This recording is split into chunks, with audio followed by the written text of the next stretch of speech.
ಆತ್ಮೀಯ H16 news ಅರ್ಥಾತ್ ಸಿದ್ದರಾಮಯ್ಯಗೆ ಸ್ವಾಗತ. ನಾನು ನಿಮ್ಮವ MI ಅಥವಾ ಮಲ್ಲಪ್ಪ ಜೋತವಾರ್.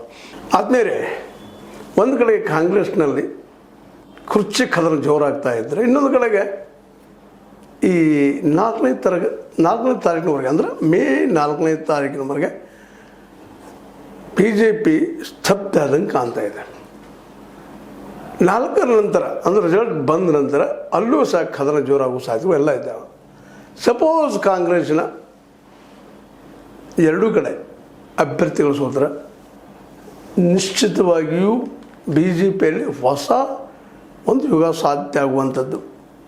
ಒಂದು, ಯಡಿಯೂರಪ್ಪನವರು ಪೂರ್ತಿ ಪಕ್ಷದಲ್ಲಿ ಕಂಟ್ರೋಲ್ ತೊಗೊಳ್ಬೋದು, ಇಲ್ಲ ಪ್ರಚಾರಕ್ಕೆ ಬಂದಂಥ ಯತ್ನಾಳರು ತಮ್ಮ ಗುಂಪನ್ನು ಬಲಿಸಿ ಮಾಡ್ಕೋಬೋದು. ಎರಡೂ ಸಾಧ್ಯತೆಗಳಿದ್ದಾವೆ. ಯಾಕಂತಂದರೆ ಕಾಂಗ್ರೆಸ್ ಎರಡು ಸೋತ್ರೆ BJP ಕಾಂಗ್ರೆಸ್ನಲ್ಲಂತೂ ನಿಶ್ಚಿತ ಸಿದ್ದರಾಮಯ್ಯರ ಔಟ್ ಮಾಡ್ತಾರೇನೋ ಅನ್ನುವಂಥ ಮಾತು. ಯಾಕಂದರೆ ಈಗ DKಶಿ ಅವರು ತಮ್ಮ ಕೆಲಸ ಸ್ಟಾರ್ಟ್ ಮಾಡಿಬಿಟ್ಟಿದ್ದಾರೆ. ಆದರೆ ಸಪೋಸ್ ಏನಾದರೂ ಕಾಂಗ್ರೆಸ್ ಸೋತ್ರೆ ಹಾಗಾದರೆ ಇನ್ನೊಂದು BJPಯಲ್ಲೇ ಒಂದು ಯಡಿಯೂರಪ್ಪನವ್ರನ್ನೂ ಸ್ಟ್ರಾಂಗ್ ಆಗ್ಬೋದು, ಆಗ್ತಾರೆ.